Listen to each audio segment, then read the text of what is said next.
మనిషి విశ్వాసములో వివేకంతో బ్రతకడానికి దేవుడు తన వాక్యంలో ఎన్నో సత్యములను అమోఘమైన రీతిలో రాయించాడు.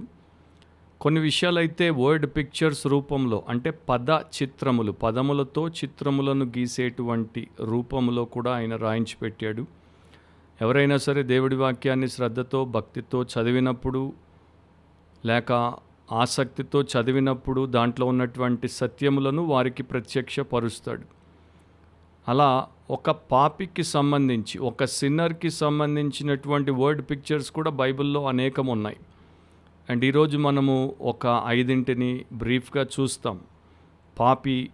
పాపికి ఎట్లా కనపడినా, ఇతరులకు ఎట్లా కనపడినా, దేవుడి దృష్టిలో పాపి ఎట్లా కనపడతాడు, పాపి ఎలాంటి వాడిగా ఉన్నాడు అనేది వర్డ్ పిక్చర్స్ రూపంలో, పద చిత్రముల రూపంలో దేవుడి వాక్యం మనకు చూపిస్తోంది కనుక వాటిని మనం క్లుప్తంగా చూద్దాం. ఈరోజు నీ వాక్యమే సత్యములో మన అంశం ఏంటంటే పాపి ఇలాంటి వాడు, sinner is like the stupidity of the sheep. మొదటిది, గొర్రెల్లో ఉండేటువంటి మూర్ఖత. యెషయా 53వ అధ్యాయము 6వ వచనంలో ఇట్లా రాయబడి ఉంది: మనమందరము గొర్రెల వలె త్రోవ తప్పిపోతిమి, మనలో ప్రతివాడును తనకిష్టమైన త్రోవకు తొలిగెను, యెహోవా మన అందరి దోషమును అతని మీద మోపెను. ప్రవక్త అయినటువంటి యెషయా ఇశ్రాయేలు ప్రజలను ఉద్దేశించి ఇచ్చినటువంటి వ్యాఖ్య, లేకపోతే ఆయన ఇచ్చినటువంటి దేవుని యొక్క సత్యము. దాంట్లో మనుషులు గొర్రెలతో పోల్చబడ్డారు. ముఖ్యంగా ఇక్కడ ఇశ్రాయేలీయులు గొర్రెలతో పోల్చబడ్డారు. తర్వాత మనుషులందరూ కూడా గొర్రెలతో పోల్చబడ్డారు. ఎందుకంటే ఇది తర్వాత కూడా మనకి న్యూ టెస్టమెంట్లో రాయబడింది. సో గొర్రెల్లో ఉండేటువంటి ఒక కొట్టొచ్చినటువంటి లక్షణం ఏంటంటే గొర్రెలు బుద్ధి లేని జీవులు. గొర్రెలు స్వంత ఆలోచనను కలిగి దాని గురించి ఏమాత్రము జాగ్రత్త వహించక ఎటుపడితే అటు పోయేటువంటి జీవులు. సో ఒక రకంగా చెప్పాలంటే బుద్ధి లేని, ఫాలీ అండ్ థాట్లెస్, సమ్టైమ్స్ అనాలోచితంగా ప్రవర్తించేటువంటి జీవులు. గొర్రెలు గుంపుగా ప్రయాణం చేస్తాయి. సో ఆ గొర్రెల్లో మొదటి గొర్రె ఏదైతే నడిపిస్తుందో, ముందు నడుస్తుందో, అది ఏ దిశలో పోతే మిగతా గొర్రెలన్నీ కూడా ఆలోచన లేకుండా దాని వెంట ఆ దిశలో పోతాయి. మంచి గడ్డి ఉన్నటువంటి స్థలంలో మేయకుండా ఆ మొదటి గొర్రె, మూర్ఖపు గొర్రె మరో దారికి తీసుకుపోతే ఇవన్నీ కూడా ఆ దారిలోనికి పోతాయి, ప్రమాదాల్లో కూడా పడిపోవచ్చు. అండ్ ఇశ్రాయేలీల గురించి ఏదైతే వాక్యం పాత నిబంధనలో చెప్పిందో దాన్ని మరలా న్యూ టెస్టమెంట్లో అపోస్తలులైనటువంటి పేతురు కూడా చెప్పాడు. 1 పేతురు 2వ అధ్యాయం 25వ వచనంలో, మీరు గొర్రెల వలె దారి తప్పిపోతారు కానీ ఇప్పుడు మీ ఆత్మల కాపరియు అధ్యక్షుడినైన ఆయన వైపునకు మళ్ళీ ఉన్నారు అని పేతురు కూడా చెప్పడం మనకు తెలిసినటువంటి విషయమే. యెషయా, మనమందరము గొర్రెల వలె త్రోవ తప్పిపోతిమి, మనలో ప్రతివాడును తనకిష్టమైన త్రోవకు తొలిగెను అన్నాడు. సో అది మానవుని, ముఖ్యంగా పాపాత్ముని యొక్క లక్ష్యం. ఎందుకంటే యేసు మార్గముగా ఉన్నప్పుడు ఆయనలో మనము నిలుకడగా ఆయన్ని వెంటాడి లేక ఆయన్ని వెంబడించి జీవిస్తే అది సుస్థిరమైన జీవితం. కానీ అలా కాకుండా దారి తప్పినటువంటి గొర్రెగా ఉండుట, తనకిష్టమైనటువంటి త్రోవకు తొలగిపోయేటువంటి గొర్రెగా ఉండుట అనేది ప్రమాదకరమైనటువంటి విషయం. అండ్ ఒక పాపి ఆ పరిస్థితిలో ఉన్నాడు. ఒకసారి ఒక మెంటల్ అసైలంలో, అంటే ఈ యొక్క మెంటల్ హాస్పిటల్ అంటాం మనం, మానసిక రుగ్మత కలిగినటువంటి వారు, మానసికంగా ఆలోచించలేనటువంటి రోగుల్ని పెట్టేటువంటి ఆసుపత్రి, సడన్గా ఒక భాగంలో అగ్ని ప్రమాదం మొదలైంది.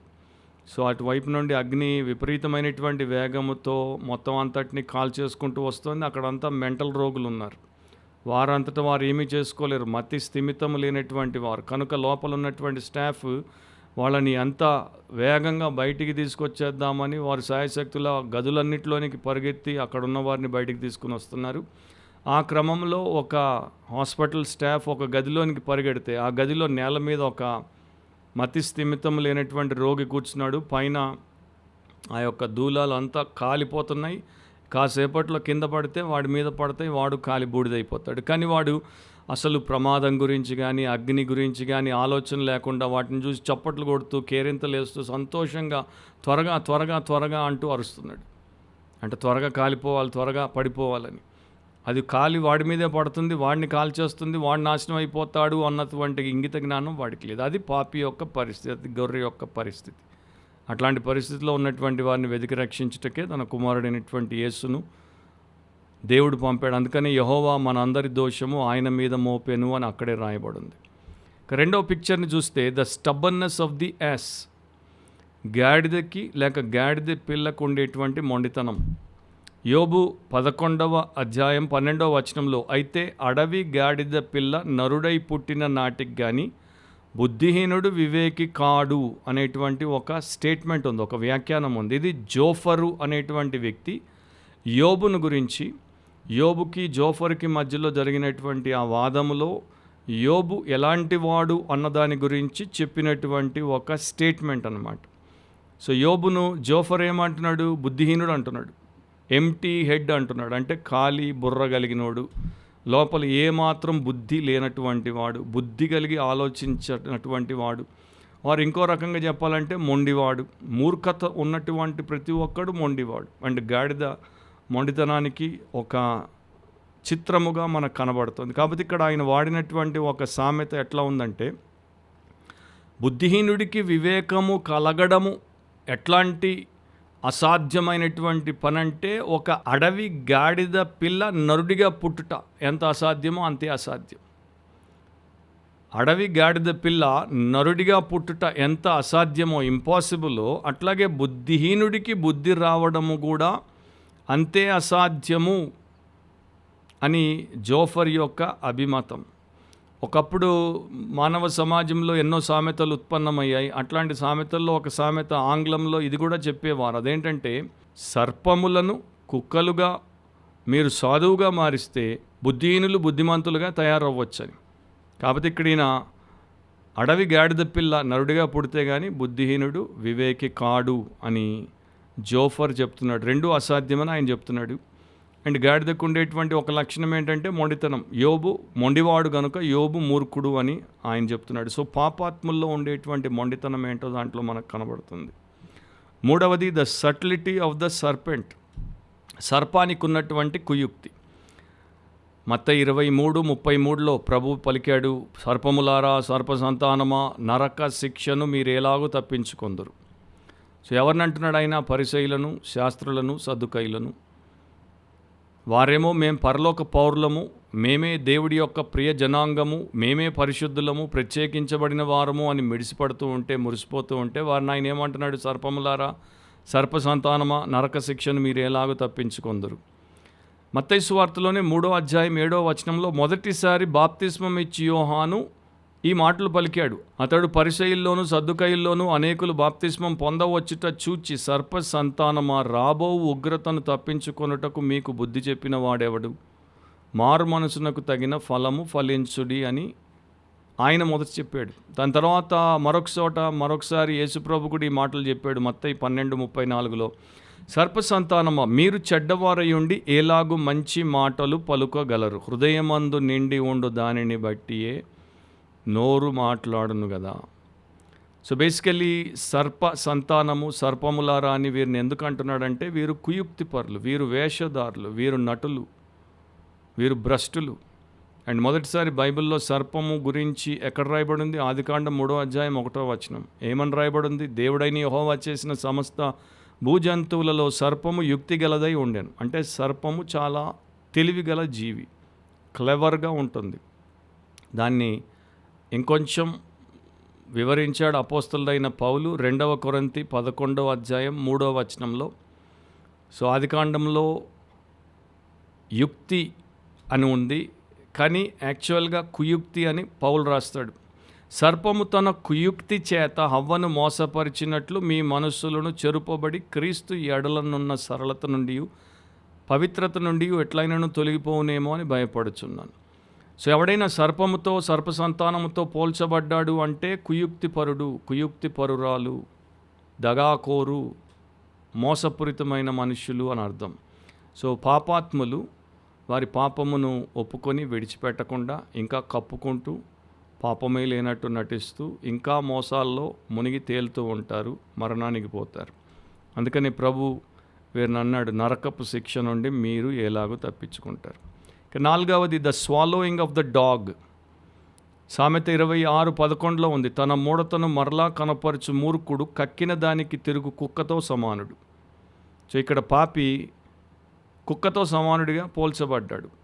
కుక్క ఒక లక్షణమును కలిగి ఉంటుంది. అది దేన్నైతే వాంతి చేస్తుందో వెంటనే అనాలోచితంగా తిరిగి దాని వైపు తిరుగుతుంది, దాన్ని మరలా మింగేస్తుంది, నాకేస్తుంది.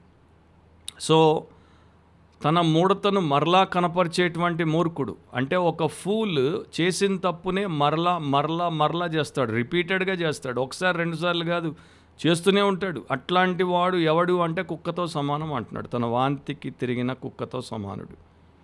2 పేతురు 2:22 అపోస్తులైన పేతురు కూడా దీన్ని రాశాడు. కుక్క తన వాంతికి తిరిగినట్టును, కడుగబడిన పంది బురదలో దొర్లుటకు మళ్ళినట్టును అను నిజమైన సామెత చొప్పున వీరికి సంభవించును. వీరు అక్కడ ఎవరంటే అబద్ధ బోధకులు.